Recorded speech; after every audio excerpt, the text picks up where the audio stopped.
saya mengusulkan menggunakan hak konstitusional saya sebagai anggota DPR RI.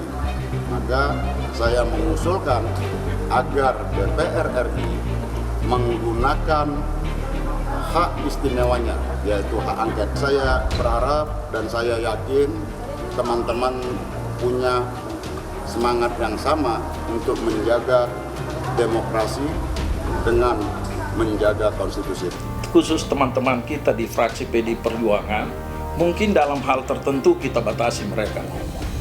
Tapi kalau sudah menyangkut hal-hal mendasar bagi negara, mereka harus bangkit dan melakukan berpendapat. Saya pikir tidak ada dasarnya pengajuan hak angket ini, ya. Malah kalau kita mengintervensi MK, ya, dalam bentuk penggunaan hak angket itu merupakan praktek ketatanegaraan yang salah menurut saya.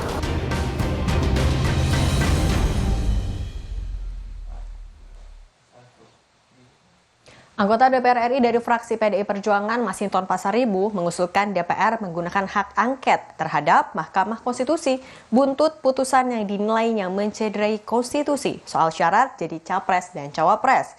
Bagaimana sejauh ini usulan sudah bergulir di DPR? Kami akan langsung berbincang dengan inisiator hak angket terhadap MK yang juga anggota DPR RI fraksi PDI Perjuangan Masinton Pasaribu. Bung Masinton, selamat sore. Ya, selamat sore Mbak. Ya, kita sebelum masuk ke dialog, kita juga akan mendengarkan lagi ya, Bung Masinton, soal apa yang kemarin Anda sampaikan di DPR. Ya, jadi hak angket itu kan diatur tegas dalam Undang-Undang Dasar ya. Jadi hak angket itu merupakan hak istimewa yang diberikan oleh Undang-Undang Dasar terhadap DPR untuk melakukan penyelidikan terhadap pelaksanaan undang-undang. Nah, jadi selain hak angket itu ada hak interpelasi, ada hak menyatakan pendapat. Ya, itu yang secara jelas dimandatkan oleh Undang-Undang Dasar kita terhadap pengawasan DPR. Nah, tentu hak angket ini adalah bagian dari fungsi-fungsi tugas dan fungsi pengawasan DPR terhadap lembaga-lembaga negara yang melaksanakan undang-undang. Nah, tentu dalam hal ini, apakah Mahkamah Konstitusi merupakan objek dari hak angket? Gitu. Iya, jadi seluruh lembaga-lembaga negara yang melaksanakan undang-undang itu adalah bagian dari objek hak angket. Seperti itu.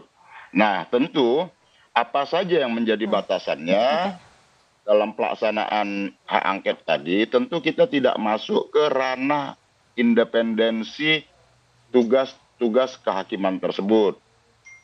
Kita tidak masuk ke ranah yudisialnya, tapi kita masuk dalam aspek penyelidikan terhadap pelaksanaan undang-undang. Undang-undang apa? Undang-undang tentang Mahkamah Konstitusi, undang-undang tentang kekuasaan kehakiman, seperti itu, dan lain-lain yang berkait dengan pelaksanaan undang-undang yang dilaksanakan oleh Mahkamah Konstitusi. Oke, Bu Masinton, artinya ini juga sekaligus menegaskan bahwa hak angket ini nantinya tidak akan mengintervensi hasil putusan MK yang kita tahu sudah final dan mengikat ya, Bung? Iya, yang perlu kita selidiki adalah ada nggak unsur pelanggaran undang-undang di sana? Ada nggak unsur pelanggaran terhadap independensi kekuasaan kehakiman di sana? Kita tahu bahwa dari mulai proses persidangan, bahkan hakim Mahkamah Konstitusi sendiri menyampaikan ada persoalan yang sangat-sangat serius dalam putusan tersebut. Kemudian juga kita mendengar ada upaya lobby-lobby. Kemudian kita juga melihat ada upaya keterkaitan, ya, seperti konflik of interest, karena yang dimohonkan adalah masih bagian dari keluarganya. Nah, jadi tentu kita akan masuk ke dalam proses pendalaman prosesnya tadi. Yang kita jaga adalah bahwa putusan Mahkamah Konstitusi harus atas dasar pertimbangan, ya, konstitusi dan perundang-undangan. bukan karena dasar pertimbangan yang kita sudah sepakati bahwa kita tidak boleh lagi mengulangi penyelenggaraan negara ini dengan cara-cara kolusi, korupsi, dan nepotisme tadi. Oke, Bung, tapi kan kita juga tahu untuk mengusulkan hak angket ada syarat yang harus dipenuhi, minimal 25 anggota DPR dan lebih dari satu fraksi. Kalau PDIP di DPR kan sebenarnya sudah jadi partai politik yang paling banyak kursinya nih, tapi untuk menuju pengusulan itu sebenarnya update-nya gimana? Bung Masinton sudah komunikasi dengan fraksi lain?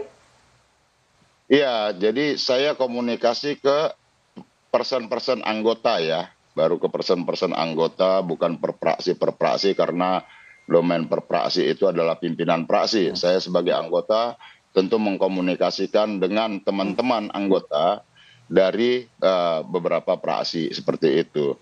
Nah,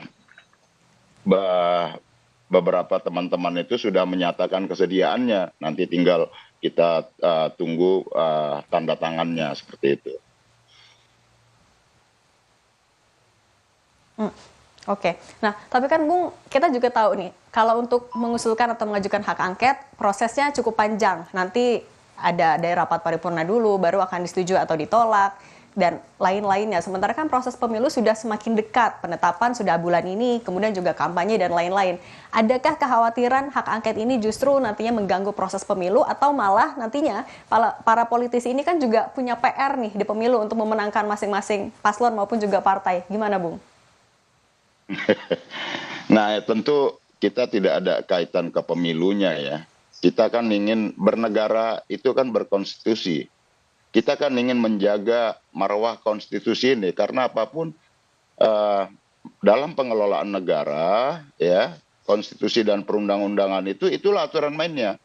Dia nggak boleh ditabrak. Itu sesuatu yang sudah kita sepakati bersama. Maka dia tidak boleh ditabrak, karena kalau itu ditabrak ya, negara ini kita bukan lagi berdasar atas hukum tapi negara atas kekuasaan. Maka usulan hak angket ini ya, kita ingin menjaga konsistensi kita dalam melaksanakan konstitusi dan perundang-undangan dalam menyelenggarakan negara ini. Oke, tapi Bu Masinton, optimiskah yang sudah dilobi dan dikomunikasi dari kemarin sampai hari ini untuk ikut mengusulkan hak angket itu akan terus berjalan sampai nantinya?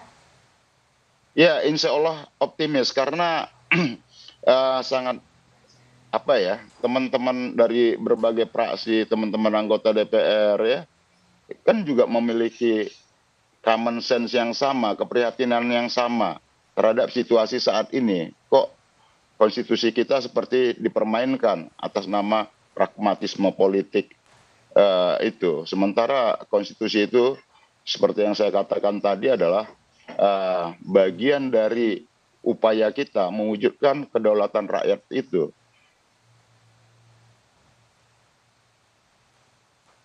Oke. Tapi kan juga jumlah, kalau kita bilang partai politik yang jadi oposisinya lah di DPR kan juga kan tidak sedikit ya, Bung. Tetap optimis, tetap ini bisa diusulkan nantinya di rapat paripurna juga dibahas.